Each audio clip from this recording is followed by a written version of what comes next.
So hello, everybody. Welcome to the September general meeting of the Haight-Ashbury Neighborhood Council. Good to see everybody on this warm day. Yeah, we'll just start with announcements. If folks have any announcements, you want to kick us off, Susan? I just put a pretzel in my mouth. Tomorrow morning at 7:45, bike bus will be meeting in front of the conservatorium and will wend its way east, stopping at all the schools to drop the kiddies off. So it's really exciting. It's the first one of this group in the school year. Also, you may have noticed yellow laddering and bollards on Page and Stanton, which not the bollards, but the yellow laddering, I am personally responsible for, and it only took 5 months to do. We're really excited about it. I got to use the school, which had nothing to do and rejected all of our requests for support, interestingly. So Page and Stanton is yellow laddered, which is awesome. And Schrader and Page will be laddered next. The 15-mile-an-hour signs will be going up. They've been approved. And what else? I can't remember what else, but that's it. So bike bus tomorrow and yellow laddering on Page. We're doing all we can to slow everybody down. You're welcome. Great, thanks, Susan. Thank you. Other announcements? Do you want to do one, Richard? Yeah. So on Monday, Gene Preston's having a meeting about the Divisadero fires, and that's starts at 6 p.m. and it's at Redemption Church, 1660 McAllister. Great, that's Monday. Thanks, Richard. Other announcements? On Tuesday, the 13th, next week at 6 p.m. there is a meeting on the 730 Stanton public art proposals. That'll be part of the affordable housing, and that's at the Park Branch Library next Tuesday at 6.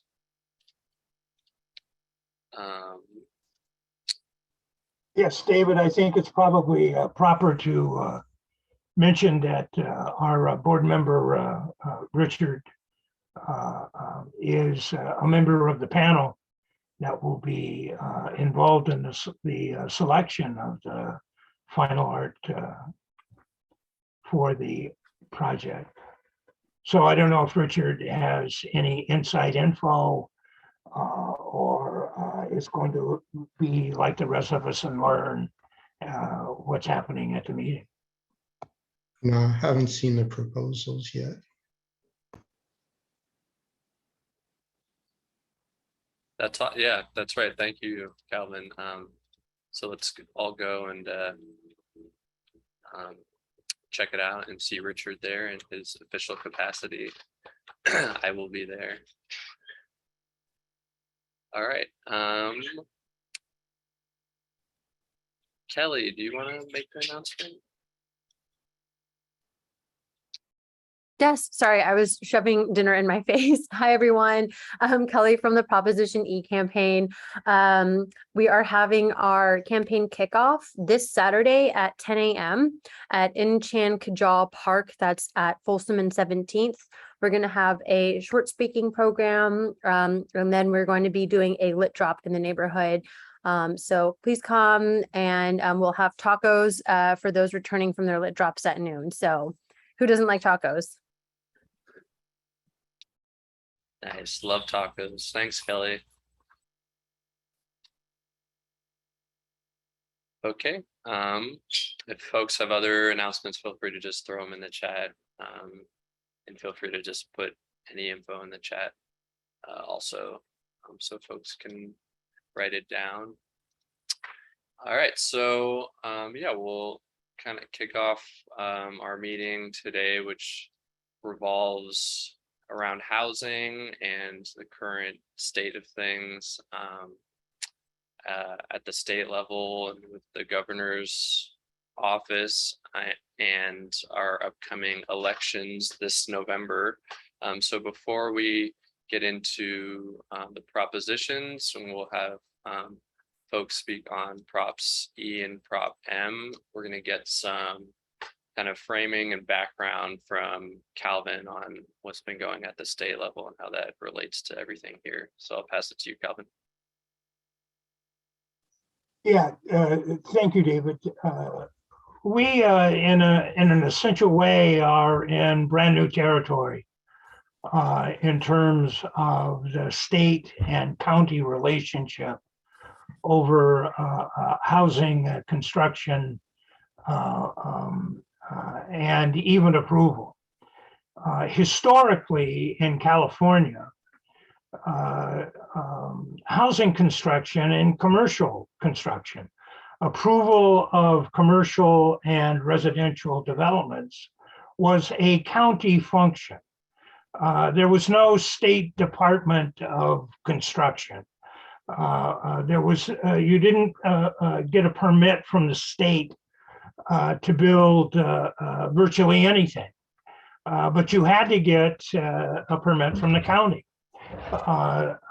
And in large counties, that meant that cities had a body above them, the county board of supervisors, that had final say in land use matters. And in many ways that served developers. Developers in those days, in the early history of California, up to the current new millennia, were local developers. They were local businessmen, local bankers, local landowners, and they wanted to keep everything local. And they were very much involved in county government. And California, as a state, was very real estate development friendly, but it was at the local level, at the county level, basically dealing with local developers, local landowners, local business owners. Come the new millennium, after a generation of free trade and international trade and the fall of the Cold War and the total and complete world triumph of capitalism, international funds started flowing into the United States, and principally around real estate. What we are now involved in is a process that I think politely could be called deregulation of real estate. We all remember the great success of deregulation of electricity in California, and we're about to see the results of deregulation of real estate development, both housing, principally housing, and principally market rate housing. Since 2010, there have been an increasing number of state laws that have passed a Democratic Party dominated state legislature and have been signed overwhelmingly by Democratic governors.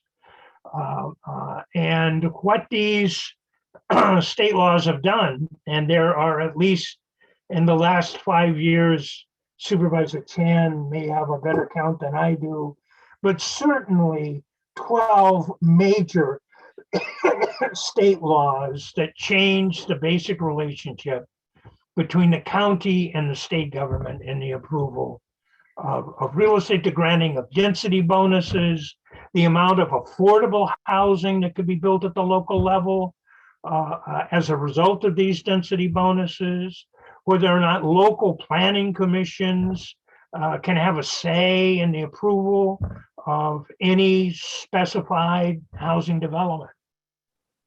So there has been a total and complete sea change as real estate has become internationalized. It is no longer dominated by local players, and especially cities like San Francisco, which are international cities and therefore open to international investment and certainly national investment. And so the first wave of these state laws, changes in state laws, was based upon the premise that there was insufficient housing, a shortage of what was essentially an affordable housing shortage, a shortage of housing able to be afforded by middle income people and working people pretty much across the board. The first manifestation was the reason for that are NIMBYs. Local anti-development forces have seized control of county government and have, placed a chokehold on the approval of projects, which local governments were required to do. And so many of those decisions were preempted by state law, which deregulated, that is, made them as a matter of right. All a developer had to do at the local level was submit an application for a project that met state density bonuses, levels of density and affordability, not local. And the state, the city government was pretty much barred from doing anything but issuing an approval for that. If it met state law, it was as a right to be approved at the local level.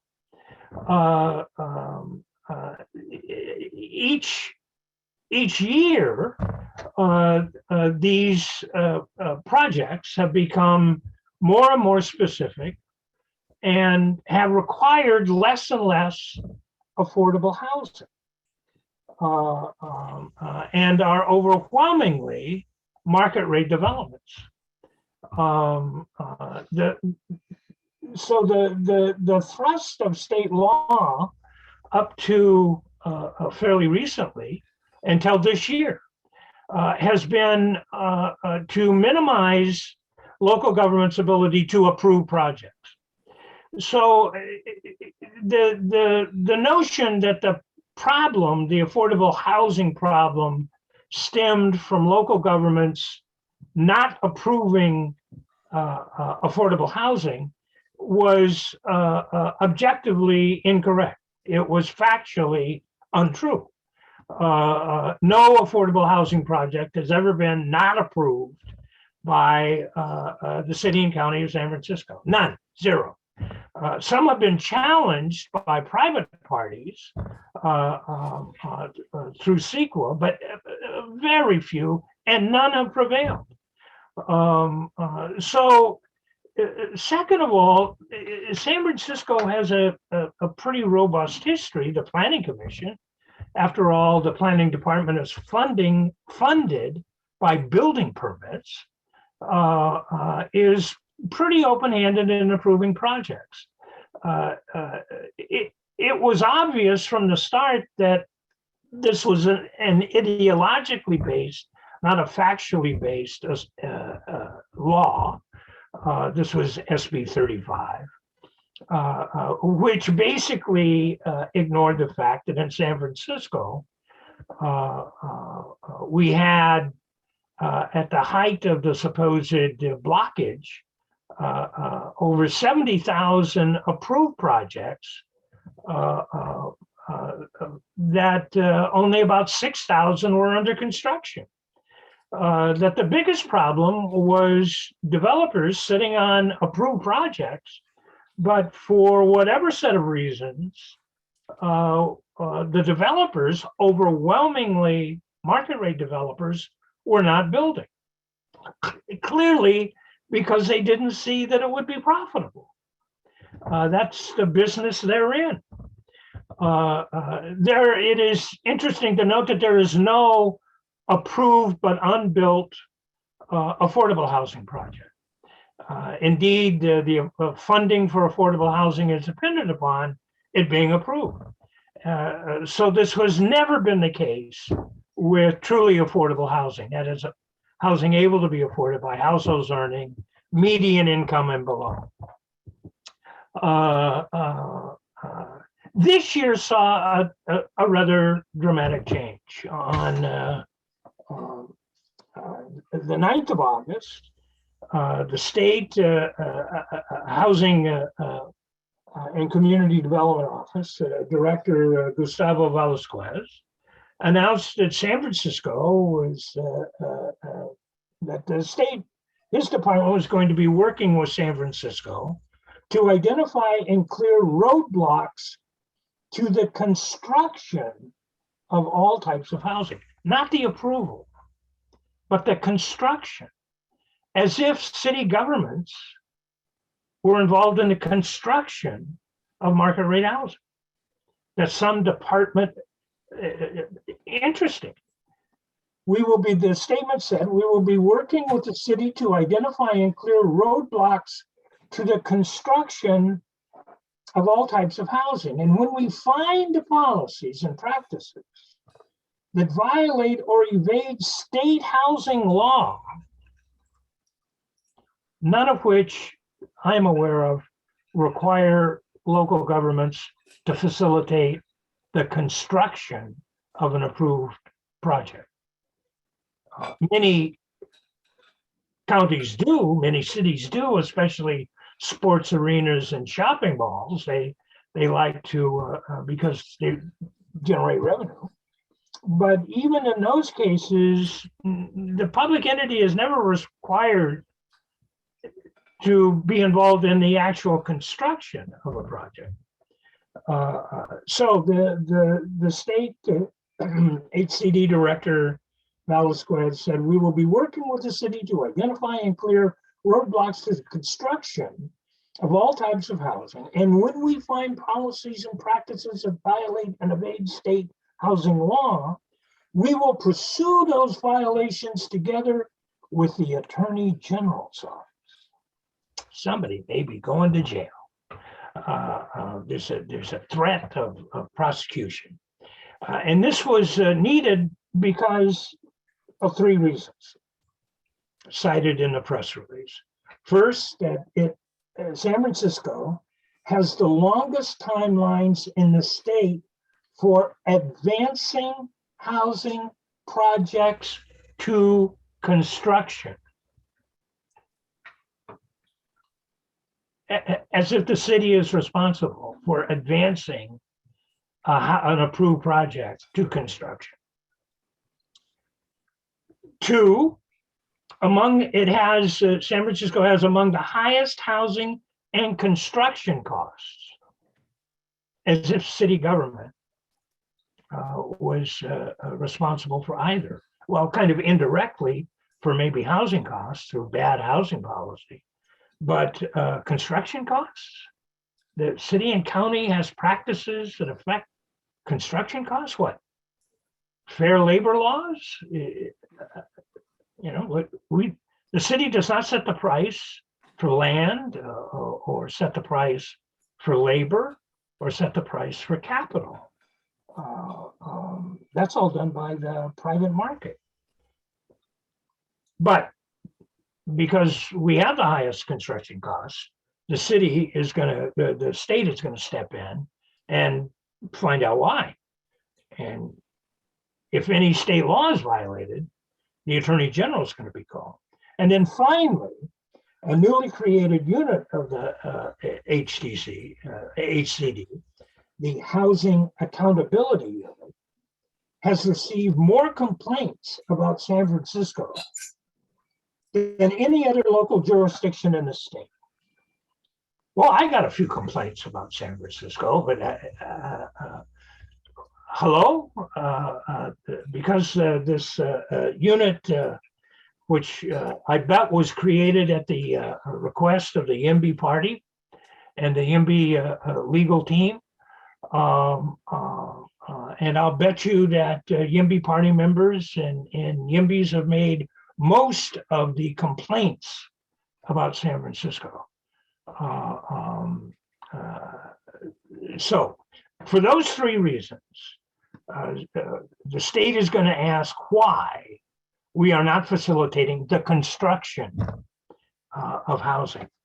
And to set up tonight's two measures, that formulation basically ignores the financialization, the international financialization of the whole real estate sector, including the residential sector, which Proposition O addresses.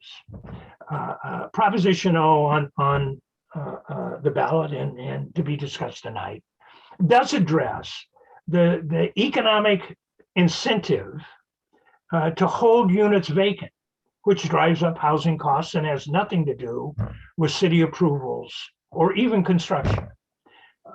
But it does have a hell of a lot to do with the view of housing as an investment, not as a usable thing. And Proposition O attempts to address that. Proposition E addresses a much more subtle attack done by Proposition, I'm sorry, David, you're correct. That's Proposition M that regulates vacant units. I'm sorry. Proposition E, and I'm sure it's Proposition E, addresses the necessity of truly affordable housing being given legitimate density bonuses to produce housing needed by existing San Francisco residents, as opposed to hopefully future residents, upscale future residents. Proposition E addresses how do we at a city level actually increase the supply of housing able to be afforded by people earning no more than on average 100% of median and below. Those are the two aspects of the challenge that San Francisco now faces, that indeed every city in the state now faces. And at least in San Francisco, we're active enough to put these measures to the vote of the people. Thank you, David. Great, thank you, Calvin. And maybe if folks just have questions or comments on. Why don't we do that at the end and have the presentations of the measures? Sounds good. Yeah, so if folks have questions that pop up as we're going, you can just throw them in the chat and we'll make sure to get to them. All right, so yeah, I'm super grateful to be joined by Supervisor Chan, who is going to be speaking about Proposition, make sure I get it right, E, the Affordable Housing Production Act. And Supervisor Chan was the sponsor of it, and Calvin kind of gave a little bit of background, but I'll just pass it over to you, Supervisor, and you can tell us more about it. Thank you. I think many of you actually know the proposition probably pretty well already. I wanted to give you a quick summary and definitely open for questions and discussion. You know, it really came from a space where we recognize that we do have a housing crisis. We are up against, folks that want to build in San Francisco, but again, the debate has always been, I think, for the last few years now, is I think most of us agree that we need to build housing, but who are we building it for? I think it has been the heart of that debate. We see the IMB measure, which is now known as Proposition D, has really raised the area median income 40%, which existing area median income that it's defined as affordable housing is really 120%. And at 120%, it's really $160,000 of annual income for a household of 4. That is solid middle income. I would say your teachers, your firefighters, and your janitors, a household of 4 may not even close to that for some. So we know that the critical part of it is to make sure that we maintain the existing definition of affordable housing or affordability threshold for the area median income. And that is part of really the major piece that I see as what Proposition E really does. Along with it, though, we are mandating additional inclusionary housing percentage, which is 8% on top of the existing requirements, which is anywhere between 21.5% up to 33%. That is between affordable rental and affordable ownership. And that varies from, the existing requirement for market rate housing that needs to come with the inclusionary requirements, or the home SF that has given you all different kind of density bonus, then it's up to 33%. So it's 8%, a solid 8% on top of the existing requirement. With that 8%, we are also saying it's enough. We see a lot of developers are building studios or 1-bedrooms just to meet the percentage requirement for affordable housing or inclusionary housing on site. What we're saying with that 8%, we would like to see 2 to 3 bedrooms. So that is also the mandate. We are saying that the moment that you receive a permit to build, you must use it. You must build within 24 months. We have seen the loophole that developers getting the permits, they sell it for profits, they sit on it waiting. It's like the right time for them to build. And either they don't, or they pay a in lieu fee, or whatever it is that they end up just figuring out the maximizing, the ways to maximize their profits, but not to deliver the housing, especially affordable housing that San Francisco deserves. And then another piece is, which I think that's where a lot of controversials or a lot of conversation comes in and debates, is really what we have put in is skilled and trained. It's really, I frankly, personally really believe in the labor movement. I think this is a time. I think that construction workers, just like any other workers, have been taken advantage by developers. It is time that construction workers, and we have seen that report. In fact, Labor Council had produced a workforce housing report that we saw that even construction workers themselves cannot afford the housing that they built for San Francisco. And this is the part where we really hope that we can create a workforce development protections and wage protection that they too could afford the housing that they built for San Francisco. Last but not least, given just the experience that since I took office, we knew that, but I think that since I took office as a member of the Government Audit and Oversight Committee, time and time again, we have seen it's not very clear to us the affordable housing public dollars, how it's being spent, where it's being spent. How do we determine which site to purchase and where do we build, and how, what do we build? And all those are a really questionable process that we really, with this ballot measure, we're mandating an annual report. We want to see a report. We want to know where that money is going. So that is really the summary of that proposition. Love to answer any questions anyone may have. Great, thank you, Supervisor.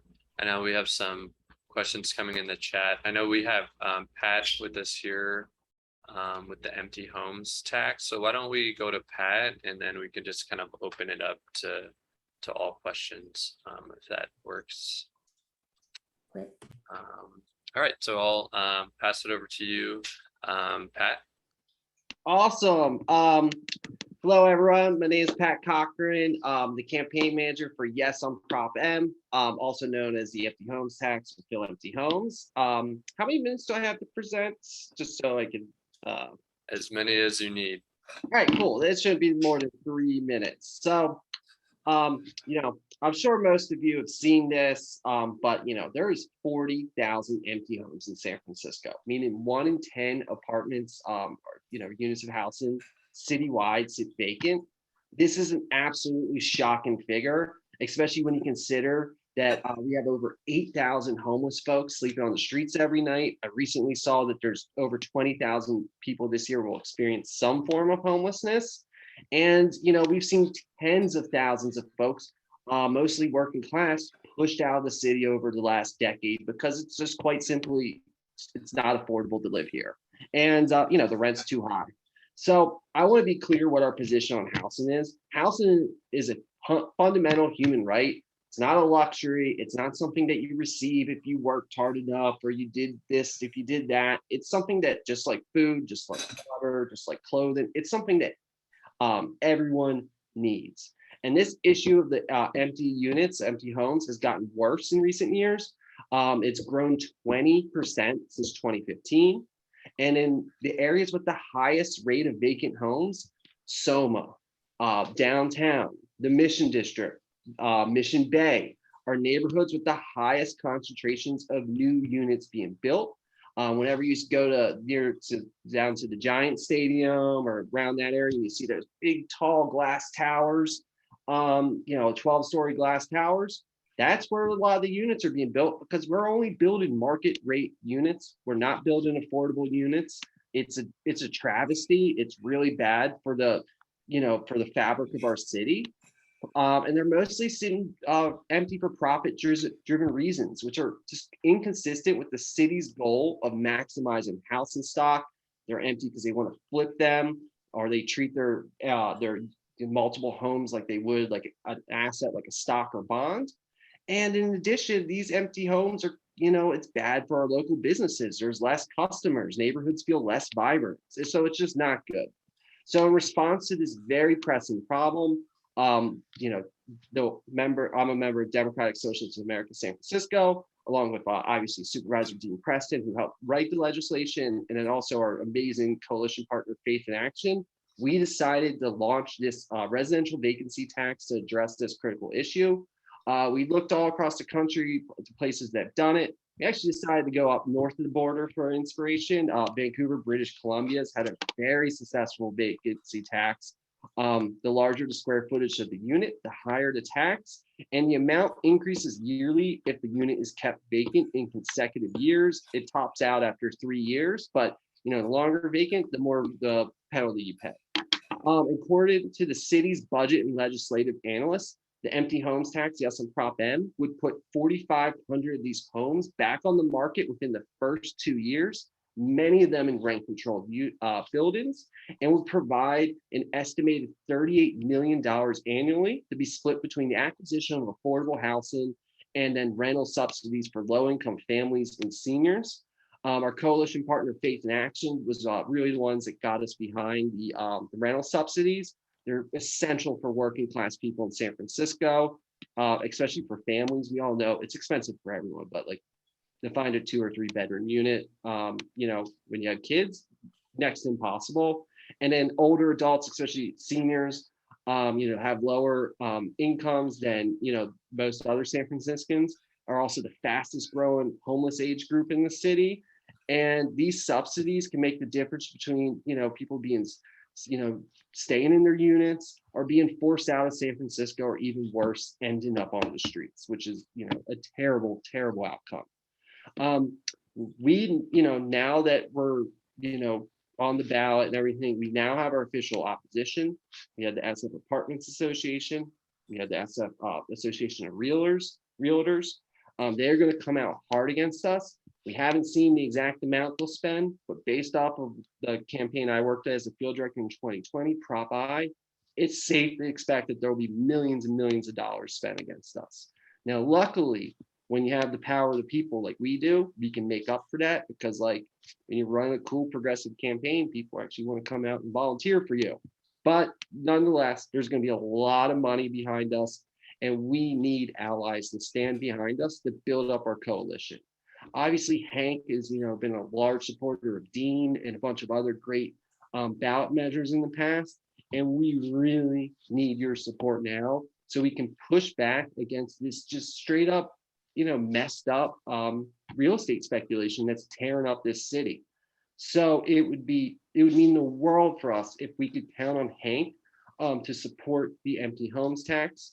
Your support will go a long way in helping us pass this absolutely critical ballot measure. Working together, we can make sure this city remains a home for all of its residents, not just folks that make six-figure or higher, or six figures or more a year, and provide 4,500 homes for hardworking San Franciscans, plus rental subsidies that will help low-income families and seniors stay in their homes. So thank you so much for letting me present tonight. Great, thank you, Pat. And Hank has endorsed yes on Prop M. Just FYI. Yeah, thank you. Yeah, as well as Prop E. So yeah, let's open it. We can just open it up now to questions. I know I saw some kind of already in the chat, but if folks want to raise their hand, maybe we'll just go to the ones in the chat first. So this is to Supervisor Chan on Prop E, or Pat on Prop M, or also Calvin and what he was speaking about earlier. Bruce had asked, Bruce, do you want to ask any questions you had? You had one about to Calvin about. Yeah, where did you how did you find that information? How did it come to you? Where did you find it? What information? So what you presented.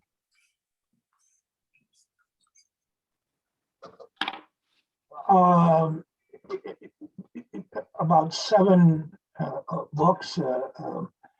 The election of the century, done about 5 years ago, is probably the greatest source of information on the role of land use in California politics at the county level.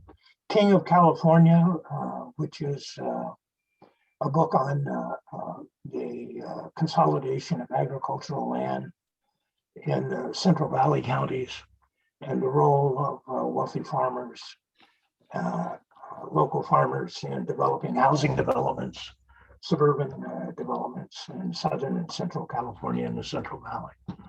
Should we respond should Hank respond in any kind of way to? Oh, where did I get the information about the press release? Yeah. Where did that come from? The Housing and Community Development Office. Oh, okay. Their PR office. It's okay.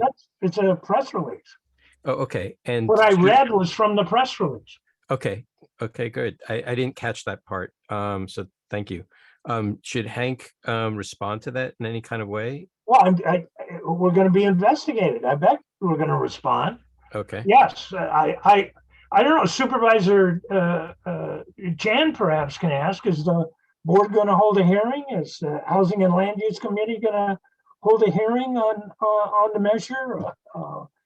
Is there any response on the part of the? I mean, the amazing thing is, all of the approval agencies are executive branch. Newsom is investigating himself when he was mayor. I like to point out that during the Newsom years, fewer housing units were approved in the years of Gavin Newsom's mayoralty than in Willie Brown's before him or Ed Lee's after him.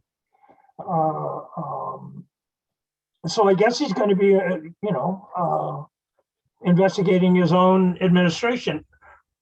Every permit issuing body in San Francisco is in the executive branch is either directly appointed, the director is either directly appointed by the mayor or appointed by a commission that is appointed by the mayor. So it's a very odd situation because the narrative is it's all the Board of Supervisors' fault. When the Board of Supervisors only hears environmental reviews and conditional use appeals after the decision has been made.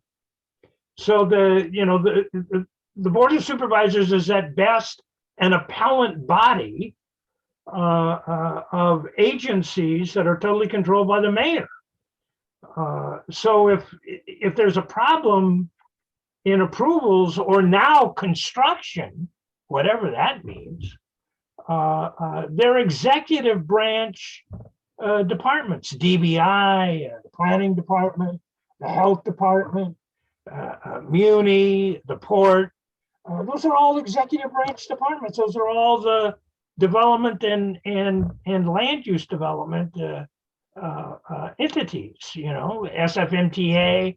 Those are all executive departments. So it's a bizarre situation for a former mayor, now governor. And Mayor Breed supports the investigation of her administration. I guess why shouldn't the governor? The feds are certainly investigating her administration. I mean, it's a very bizarre turn of events that I'm sure, Bruce, at some point, there will be some semi-public process that we can be engaged in. But right now, what are we going to do? Complain about a press release? Well, I agree on so many ways that it will be a proper process. I think what is happening is, I want to add to that, if that's okay. This is all from the elements that we really have to present to the California, like the state of California, and to really show them what San Francisco can do to build 82,000 units of housing. And we have seen that LA failed, and which is their housing elements plan has been denied by the state. All the cities are teeing up and down the state of California, but none of them, if you were ask me or ask really anyone to say, name top 5 cities in the state of California that needs to build more housing, I do not think, that San Francisco will make that top 5. I think there are plenty of other cities will be asked to build and have been far behind in so-called housing elements or meeting that housing elements or the regional housing assessment needs or regional housing needs assessment goals that we all ought to be meeting right now. And what is going to happen, and I really urge you to continue to work with us and help us. And I think that we would definitely reach out. I think not just me, my colleagues will as well, that, this housing element will have to come to the Board of Supervisor for approval before we submit to the state. And this essentially is, I think Tim Rutman actually recently in 448 Hills and wrote, and also actually quoted Calvin, in some of the stats that he provided. It is basically, that we see that we hit our market rate housing production. We have seen the previous administration that has produced far less housing that really meet the demands that now suddenly the state is imposing on us. And so I agree that I just never hear a mayor of any city to say that it is great to have a state entity to step into our jurisdiction and try to dictate what we do here. So it is surprising to hear from our own mayor. I think it's also disappointing to hear that, I have to say, but that doesn't mean that we give up. We're going to continue to track the housing elements.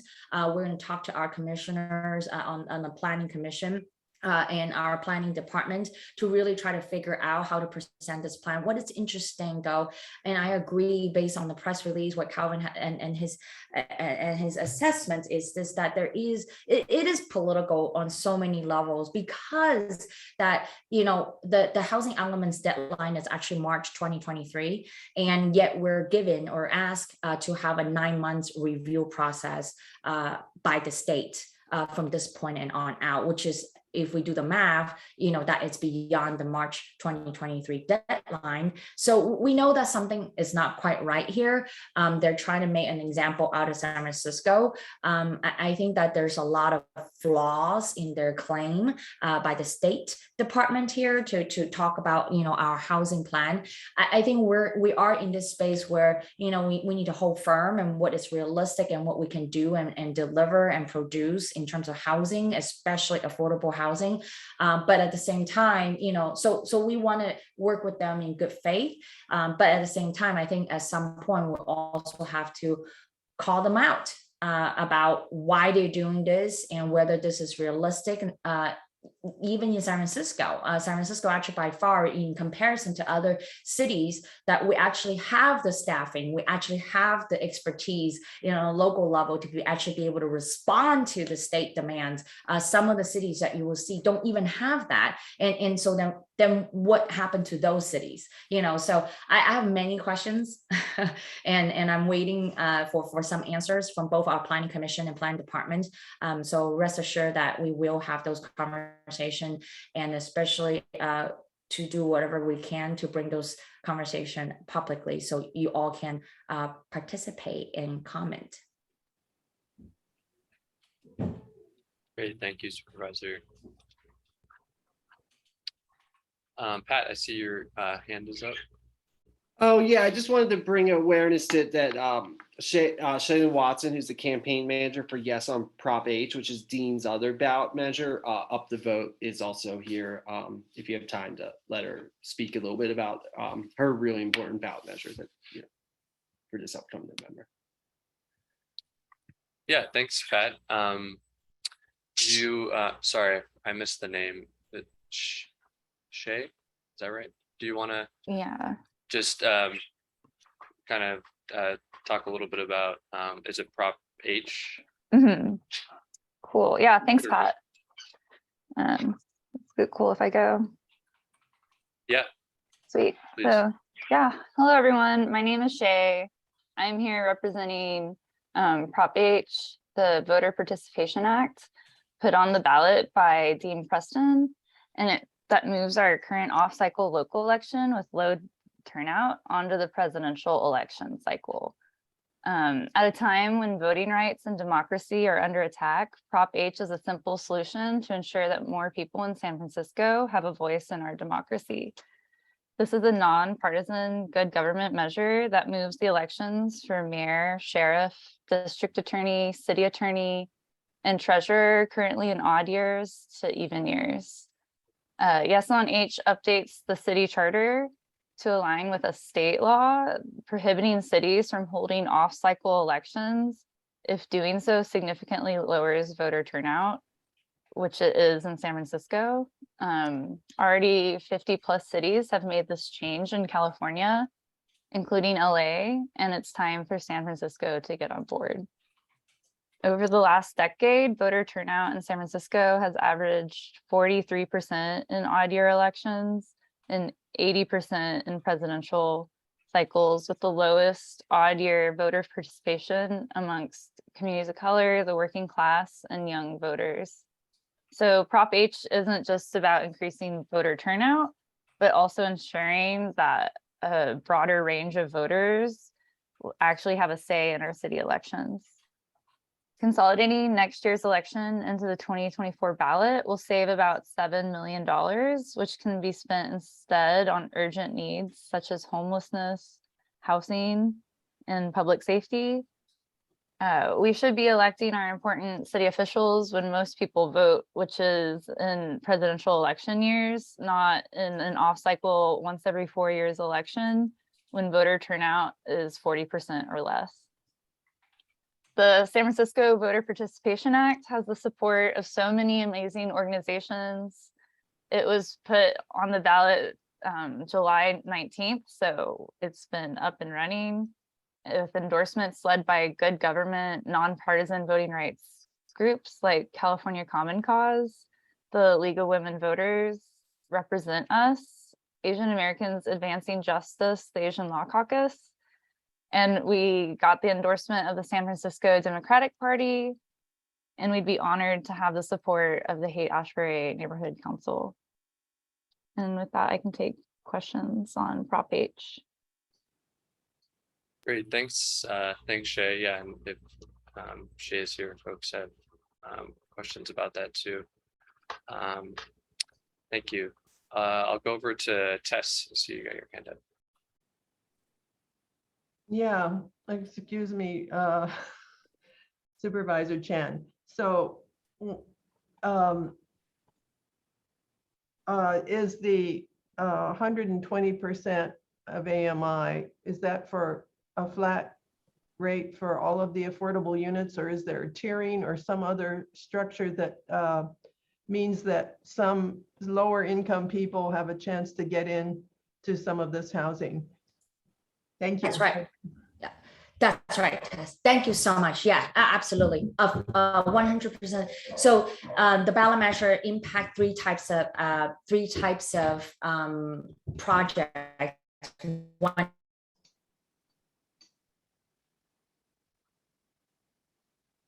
I think market rate and inclusionary affordable units. And then the third one is educator housing. And when it comes to 100% affordable, we are actually making sure that it's up to 80%.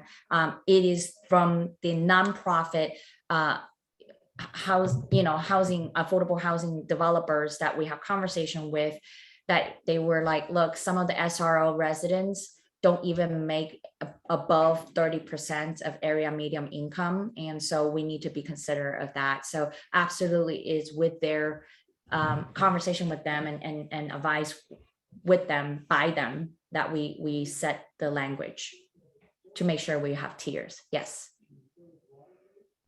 Could you repeat the first and second tier? I think your screen froze for a moment. My apologies. So the 100% affordable housing is up to 80% AMI. So we use up to, but we do recognize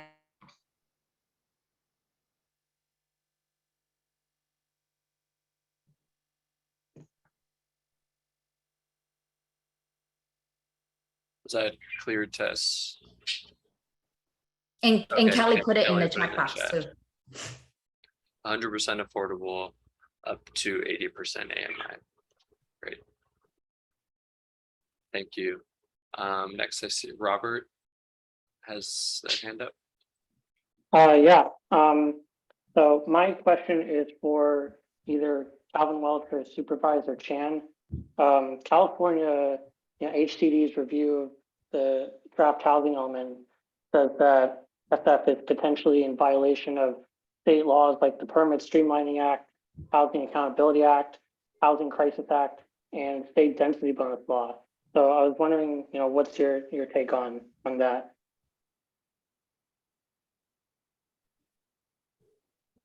I'll let Calvin go first. All of those acts address the approval process and appeal process of a county. In what is remarkable about at least the only written description of what the state quote unquote investigation is about is the press release that I'm aware of, is the press release of HCD on the 6th of August, in which Vasquez says they are going to investigate roadblocks to construction, not approvals, which all of the laws that you cited address. That has been the historic claim, which I think in San Francisco case is in absolute error, that NIMBYs, opponents to housing, stop the approval of projects. That's demonstrably untrue in San Francisco. We have 60,000 approved projects, 5,000 of which are under construction.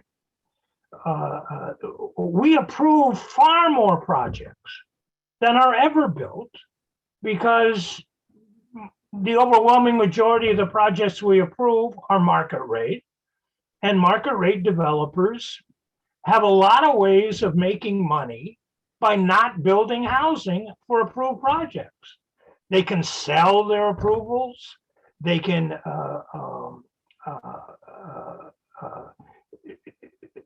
issue partnerships. They can sue one another, which is, for example, my understanding of why 5,000 unit development next to San Francisco State has been approved by a development agreement over a decade ago, and it's not a unit has been built. And the city has nothing to do with that. So the state investigation, based upon the public statement of the HCD director, is aimed at impediments to construction. And I have no idea what state law compels a county government to assist in the construction of an approved market rate project. Are we talking about the city and county providing the same assistance to market rate projects that they provide to affordable, 100% affordable projects? That is, the city provides land and provides financing for 100% affordable projects. But even in those, it is not engaged other than requiring fair labor and fair material requirements in the actual construction of even affordable projects. Those are done by for-profit construction companies, privately owned. That's how the market works in San Francisco, and in the United States. Construction is a capitalist endeavor. It's what the market does. The state does not construct a goddamn thing. We don't have a city Department of Construction. And it's an absurd notion that the city ought to provide to market rate housing developers free sites and financing, including grants to build market rate housing.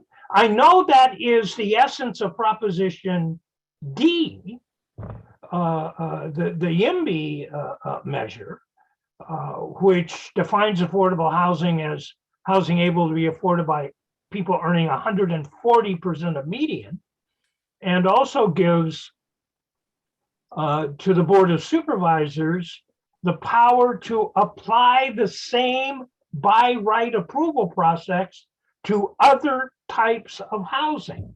Well, what other types of housing than market rate housing, than upfront market rate housing? So, I mean, it's pretty clear to me that what is happening in Proposition D and in Gavin Newsom's quote unquote investigation of the obstacles to construction of market rate housing, construction, not approval, construction, is a move to use public resources to subsidize the development of market rate housing, which is beyond absurd. But but that seems to be the direction that we're going in. If I may, I would love to add to that. You know, I have a similar, but I probably word it slightly differently and thinking a little bit different about the so-called investigation. I would say this, look, you know, I think the so-called investigation is talking about the San Francisco process and whether or not we're holding, you know, the process, holding these development up through the unique process in San Francisco. I think that is what Proposition E is in some you know case in this case really try to address and say, okay, you know, if the San Francisco discretionary review could be a holdup for getting us more affordable housing, how can we make sure that we do so and accelerate this process, but to really truly bring the community benefits that San Francisco deserves. And in every single case, many of us have been through, you know, development agreement and understand that those are part of the conversation that we ought to have. And it's been the reason why that I really do believe that San Francisco has such a robust planning department and many expertise in the city for that reason. Now, has it ever been abused in terms of like CEQA appeal? Absolutely. And let me give you an example that it happens in San Francisco. The project that is located at 3832 18th Street, there was a CEQA appeal filed by INBI. The INBI filed the CEQA appeal for the 3832 18th Street group housing single room occupancy project. INBI said they appealed this, but the board of supervisors voted to reject the INBI's appeal on this project because we agree that we do need more housing in this city. And so has there been seen action filed by groups like the INBI abusing the process? Sure, it happens. But do we then throw the baby out with the baby water or through the, no, you know, we gotta just really figure this out.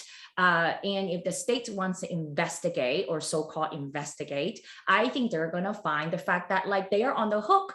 How are they on the hook? They're on the hook of providing us resources and the dollars that San Francisco deserves to build affordable housing. We know that in 2019, there was a state controller report, an audit, mind you. Actually, a state controller audit say that there is a $1 billion of state bond that has not been spent efficiently because that they have found that the state process has not been efficient to distribute these bond dollars to counties and cities to allow us to build affordable housing. And in fact, in the last year, that there were actually state funding going out to up and down the states. Majority of it went to LA and not to even San Francisco. There were only 5 projects approved in San Francisco Bay Area and none were which in San Francisco. So in this investigation, I surely hope that our response back to the state is, yes, we need help to build affordable housing. Where is our dollar?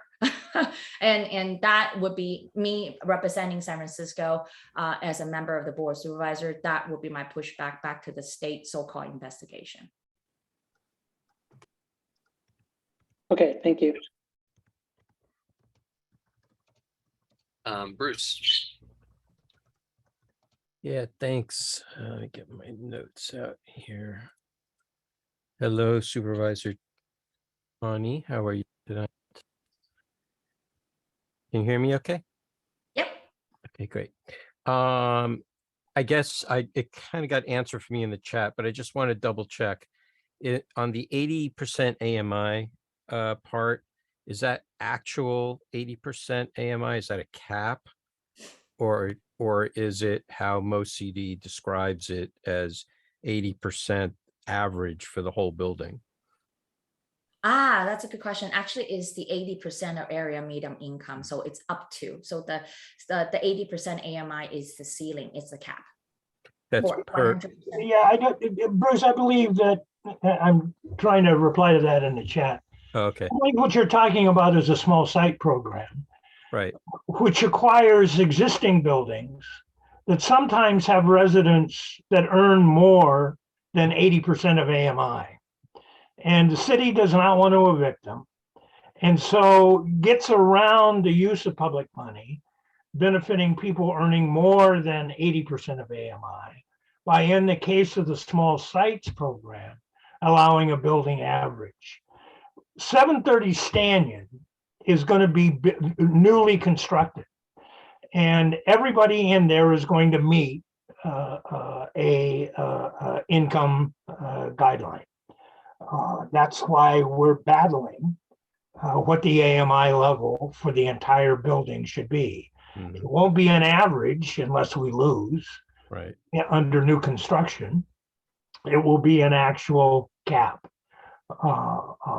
But in the small sites, my understanding of the small sites program, in order to deal with the fact that the overwhelming majority of the small sites are acquired buildings, and the city does not want to be in the business of using public money to evict people, allows a building average to deal with those residents, existing residents, who earn more than 80% of median. Yeah, it goes the other way too. If there are any vacancies, that it then allows for those vacancies to be occupied by people making more than 80%, as long as the total building remains 80% average.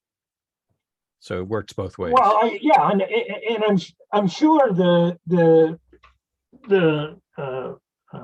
land trust would support, the community land trust would support that kind of internal subsidy, because it allows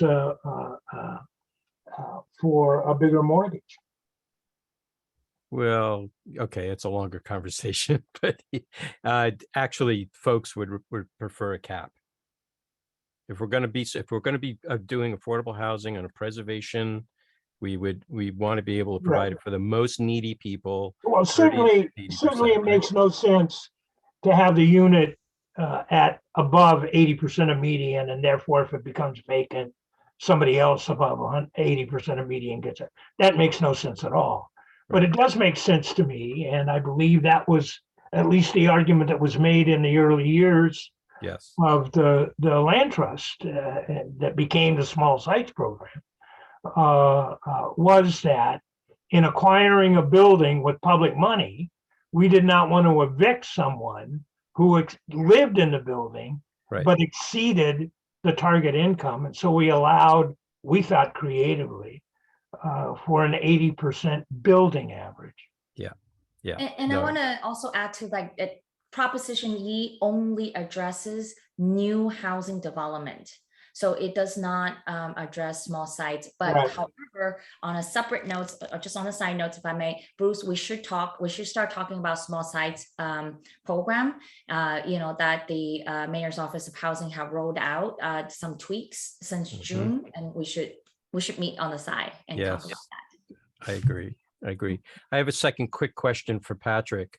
So you aren't there like 30 or 40,000 vacant units right now? I know there's been some refuting on how you break down those numbers, but is the BLAs, like, it seems to be really low, like that only less than 2,000 would actually, would fill vacancies per year. It seems really low. And if there's so many vacancies out there, do you think that that owners will just pay the tax? Is that, I don't know. I'm curious about that.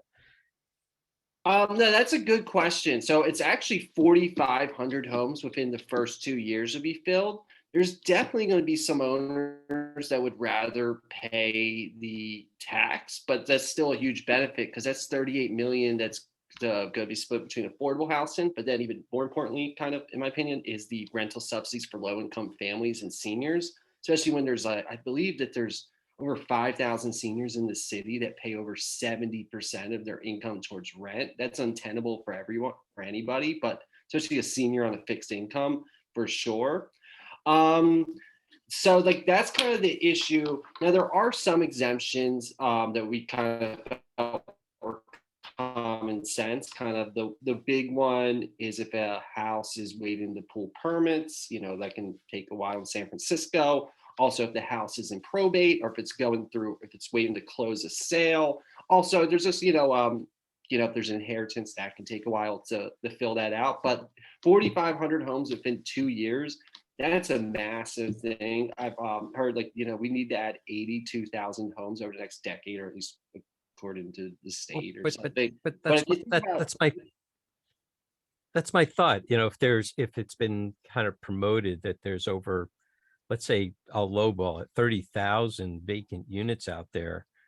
Well, that's like 1/3 of the amount that is required to be needed. So one would think that the vacancy tax would, get people to start doing it, start filling up those units. So that's why it's to me 4,500 units that are currently built that are empty. It seems low. That people wouldn't budge because maybe the tax is too low. That is something definitely, stuff could change in the future if we feel like there needs to be a little bit more of a nudge. But I would say that it's really important that these units, getting them back onto the market is really key. If you think about the 4,500 over 2 years, so if it's 82,000 we need, that's 8,200 a year. So that I guess it's 16,400 over 2 years. 4,500 is more than a quarter of that goal. And it's really important, especially in a day and age, because there is an environmental component to this, especially in a day and age where, it's really important that we reuse, we recycle, we make use of what we currently have. And when you build a building, there's carbon cost, the mixing the cement, all that stuff. There's the noise pollution, there's the traffic, there's the disruptions to the overall neighbors. And we 100% need to build more affordable units, because that's where the issue is that we're building units for folks that have money, but not building units for our working class in San Francisco. But we should 100% use what we have and make the most efficient use of that. And before we go off and build more, especially the, market rate units, which, are sitting empty, especially those ones in Mission Bay and Soma. If you saw any pictures during the pandemic, you'd see these big buildings near the Giants Stadium that were 2/3 of the lights were off, and if you talk to residents that live in those neighborhoods, they're no one, I don't see anyone going in and out of that building ever, so we have to make the most efficient use of the house and stock we already have. Okay, thank you very much. Thanks, Pat. Catherine, you got your hand up?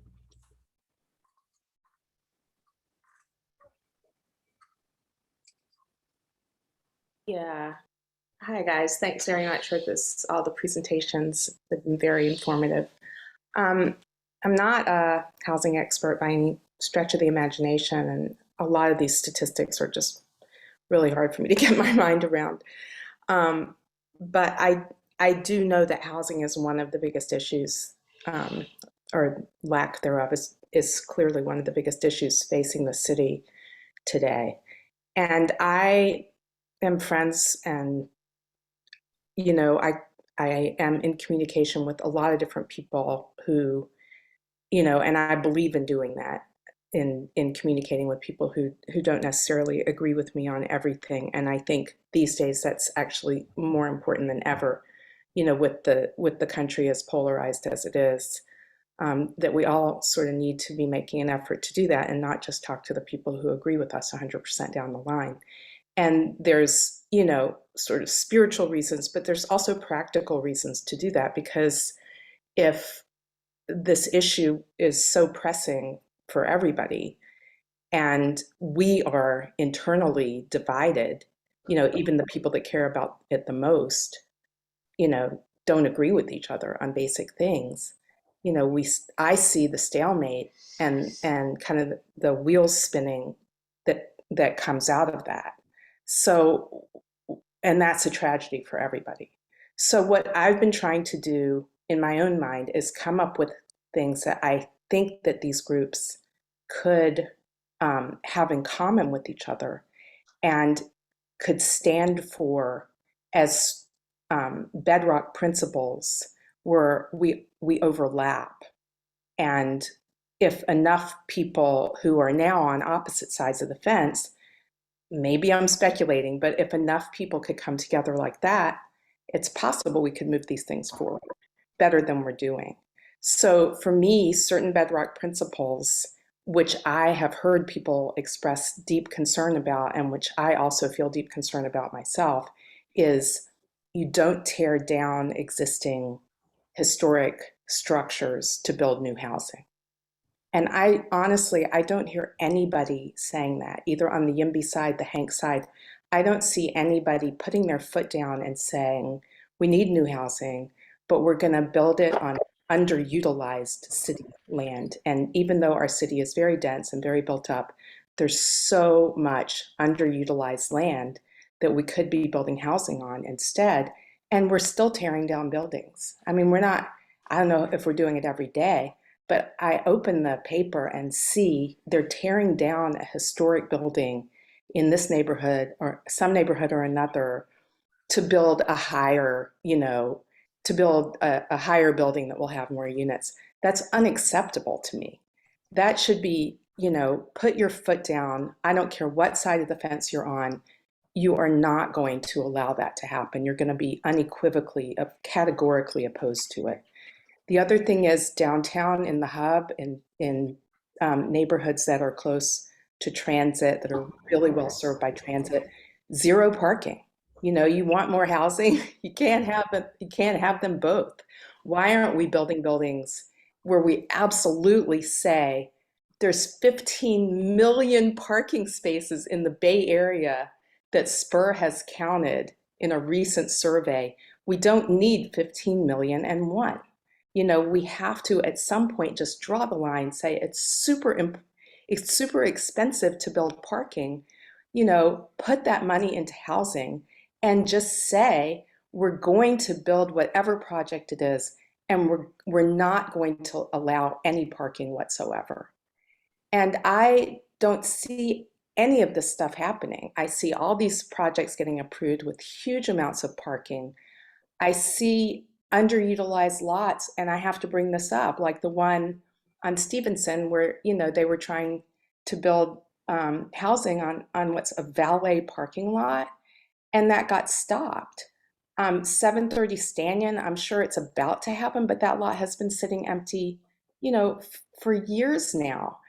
The gas stations on fell into Visadero, great, perfect site for housing. There's all kinds of places out in the avenues where you have maybe a one-story bank on a corner, commercial building, no historic value whatsoever. I don't see people focusing on those sites. And it's very, it's anecdotal, but it's very disturbing to me to see this and to not see people joining hands, even if we disagree on other things, and saying these are the things that we're going to try and pool our energies and see if we can make them happen. And I'm curious what Supervisor Chan, what you have to say about that. Happy to. So first of all, there is actually no parking minimum in San Francisco, any type of development. And thanks to former Supervisor Jane Kim, that was one of her last legislations. So then as you can think of, that's like what, 2017, 2018 then, that she actually legislated. So there's no parking minimum. Let me just be very clear. There's no parking minimum in San Francisco for a long time now. Now, however, that is not the choice of San Franciscans make or even policymaker. I think that goes back to what Calvin has said earlier, and I wholeheartedly agree. Follow the money is how it actually works. They find that constructing parking with whatever developments they have makes them money, and so that one, it's not a choice that board of supervisors or any elected leaders that I know of, is trying to push to have parking.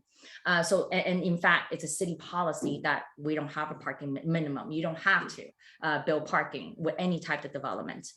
Second, I think that you referencing the 469 Stevenson as a parking lot. Let me just say that developer doesn't even own that land for that project. There's not much to speak on in terms of as a quote unquote project. And many folks talks about, in fact, the CEQA appeal that really in discussion in the heart of that, and which and many could actually now see, there's the tilting tower, the millennial tower. I think it was 33 or 333 Tahima, like it's having the flood. There's many structural issues in downtown right now that 469 Stevenson was actually like having identified to be having some of those issues along with that plan and the development. And I think that last but not least, I agree that this is how we really should be talking to the voters, to everyday residents about what their thinking is, because I think there are people who just like just wanted to make sure that we continue to make progress in San Francisco, that their families and their families to come and can continue to thrive and live here. But let me just say fundamentally, when it comes down to it, and at least where I personally stand, and I believe that the people that I work with stand oftentimes, especially on Proposition E, is that we're also fighting against people who are making profit out of our community. And I don't know, at the end of the day, there will be an agreement when we're trying to protect our community against the way that they make profit out of at the expense of and the wellness of our community. So I think that generally speaking, for the mass majority, absolutely, we should go talk to them. But when it comes down to it, as you can see in the divisions between the Proposition D and Proposition E, and if I make my last pitch here, even though the language may be very similar, but they're going to produce significant different results for San Franciscans. D is a developer giveaway.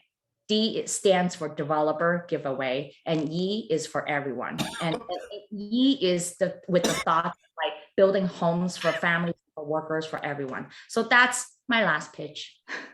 Thank you. So what about Thank you. maximums? What about implementing parking? I know we don't have parking minimums, but we're building an unbelievable amount of parking. I think the we is not we.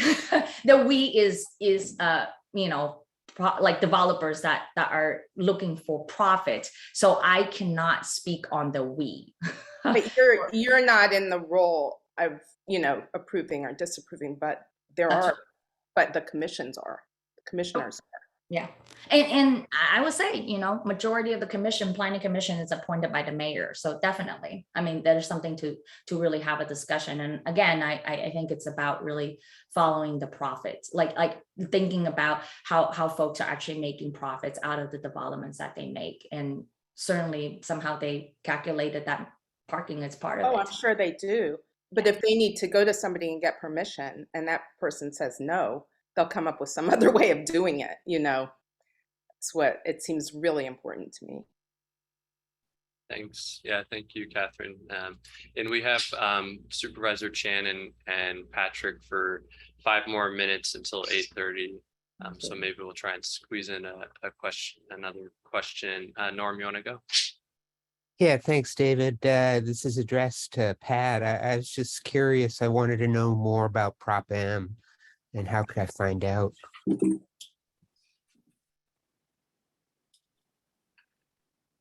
Hey, Norm. Good to see you again. My internet's a little spotty, so if it freezes up, just a little forewarning. But yeah, I can drop in the link for our website if you're interested in volunteering. There's a link there to sign up to join our campaign. There's also a link if you want to donate to.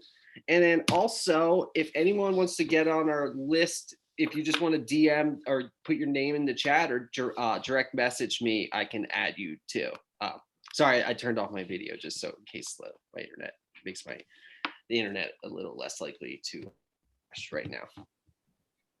Thanks, Pat. Mm-hmm. Great, thank you, Pat. Any Is there another quick question folks have before friends hop off? Go ahead, Alice. We got 4 minutes. Okay, yeah, no, just to ask about what Calvin just posted about the Historic Preservation Commission would no longer have the authority to approve, disapprove, or modify any eligible project. So is that something upcoming, and should we campaign against it? Yeah, that's Proposition D. That's the YIMBY measure. Yes, you vote no on D and yes on E. Okay, so that would answer part of Catherine's point, because that's what the YIMBYs are for, is to be able to give a free rein to developers and not even allowing the Historic Preservation Commission to have a say.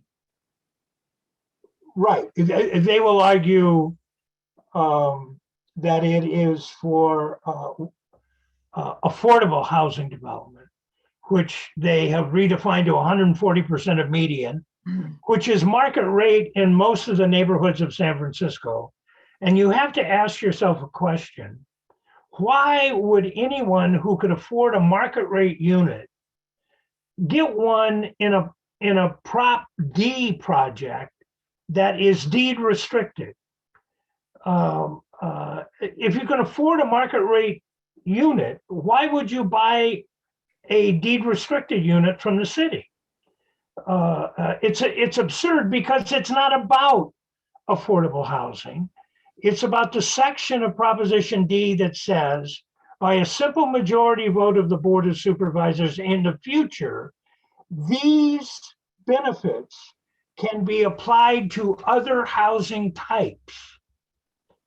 And it is that elastic clause of Proposition D that what this is all about. What this does is give 6 members of the Board of Supervisors the ability to provide, in effect, public subsidies to market rate housing development. The current law already provides subsidies for affordable housing. What Proposition D seeks to do is to apply the same public subsidies that are now only provided by the city for 100% affordable projects, which are defined as projects able to be afforded by households earning 100% of median or below. In fact, more than half of the 40,000 affordable housing units in San Francisco, more than half are affordable to households earning 30% or less. Proposition D would kill that forever. Proposition E would allow that to continue to happen. That in fact, Proposition D is about taking resources from the public sector and providing the same subsidies that are now given to affordable housing, which they have redefined as being basically market rate housing. 140% of AMI, housing able to be afforded by 140% of AMI, is more than the market rate cost of the average apartment in San Francisco. You can make a unit affordable to a household earning 140% of median and present it to the market at the highest price possible, higher than market rate units in most of the neighborhoods in San Francisco. This is not affordable housing. It's about taking resources now currently dedicated to affordable housing and housing able to meet certain population needs, housing that is dedicated for seniors, housing that is dedicated for TAs, housing that is dedicated for previously homeless people, housing that is all of those dedications no longer will be in effect. There'll be this new definition of an affordable housing project, which is any project with a density bonus able to be afforded by an average of 140% of median. So I mean, this is, and for this being an affordable housing unit, you can get city subsidies that are currently made available for affordable housing. They changed the definition of affordable housing to include market rate housing, and then transfer in the future, will transfer public resources. I mean, we did this once before and it was called redevelopment. It was called urban renewal. There were public subsidies, generally federal dollars, that subsidized the development of hotels, of luxury hotels, of convention centers, of market rate apartment buildings. That's what urban renewal was about. It used federal money to prime the pump for innumerable sports stadiums, innumerable luxury hotels, convention centers, shopping centers, private clubs. All of that happened in the era of urban renewal. And it devastated central cities. It gutted central cities, displaced tens of thousands of low-income people. That was done through a state agency, the redevelopment agency, mandated, created by the state, empowered by federal law with federal money, and actionable at the local level. The San Francisco Redevelopment Area Agency was not even part of the city and county of San Francisco. It was a separate entity, had a separate budget, did not go through the Board of Supervisors, had a separate law department, had a separate planning department, had a separate police force. It was a huge agency that basically provided public subsidies to profit-making urban enterprises. And that was called redevelopment, urban renewal, renewing the central city. What we're looking at. So I'm just gonna pause real quick. I know Supervisor Chan has to hop off just to say thank you really quick. And Pat, you already, thank you, Supervisor, for joining. Thank you. I agree with the urban renewal redevelopment talking points though. I think that is some of the stuff that we're gonna dug deeper along in the coming months too, to have that conversation specifically on just some of the thoughts around Prop D and Prop E. Thank you so much. Thank you, Supervisor.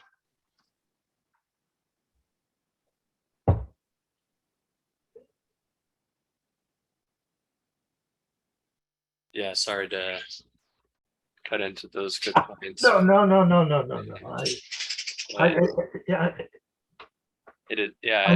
Let somebody else speak. I see that Kathy Roberts wants to speak.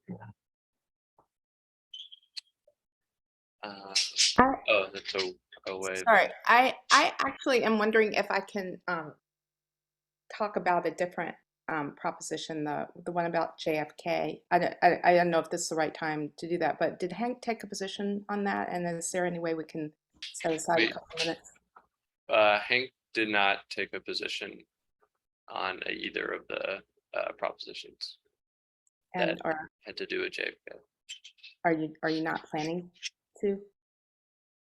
No, we sent out in the last issue of The Voice all of our endorsements, and we took no position on, I forget the letters, but yeah. I and J. So can I say a couple words about that? I mean, this meeting was kind of focused on E&M and housing.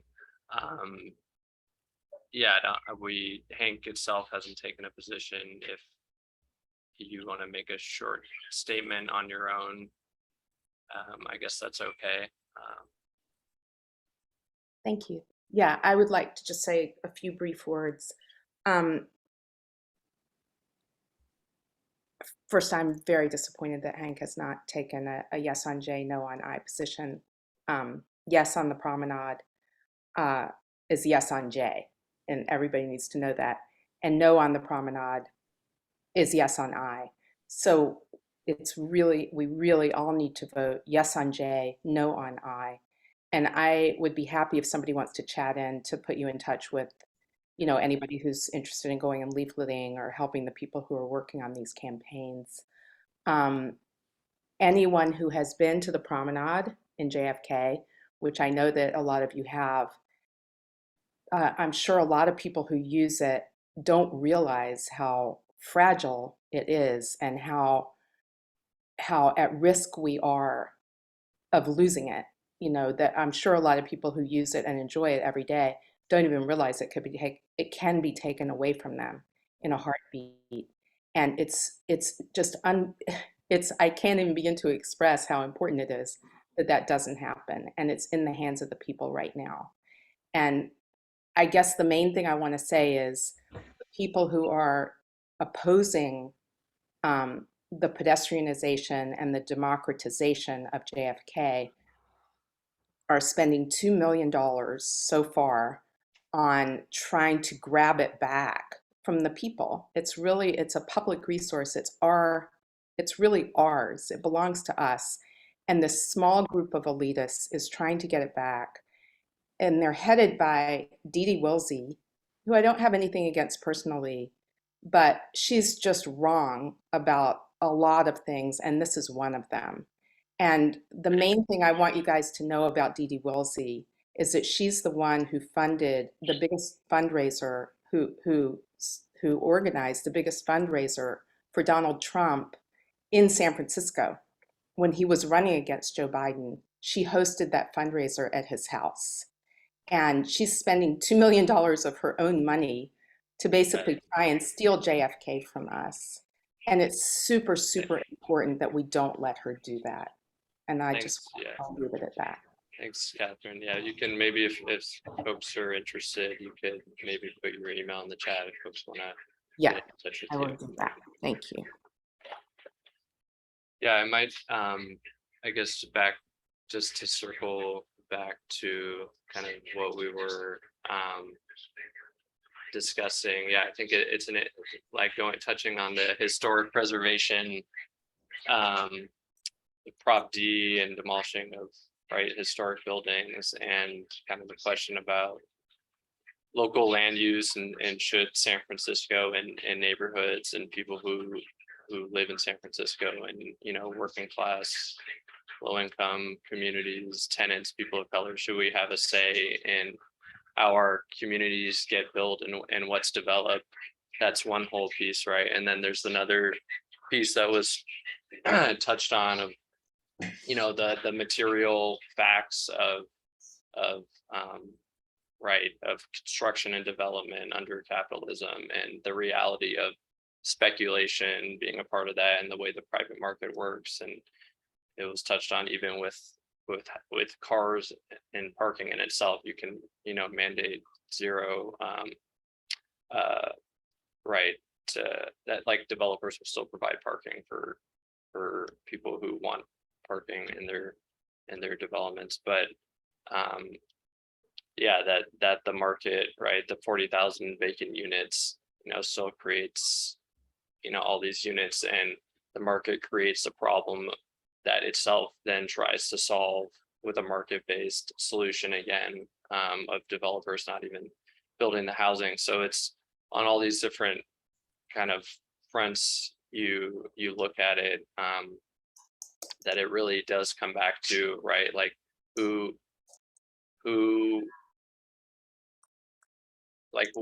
who are we saying San Francisco should be for, and who should get to say what gets built and what our neighborhoods look like, and should that be taken out of the hands of kind of normal, regular working class folks, or not? And like others said, it comes down to an ideological issue that's not actually with one side that's not actually based in facts and material reality. But yeah, I think it's important to have these kind of ongoing discussions and to bring the actual facts forward, for people to you know, decide for themselves what is important to them in their neighborhood and their community. But yeah, I guess that's a form of a closing statement for our meeting. So I don't know if other folks have any other 2 cents they want to add in.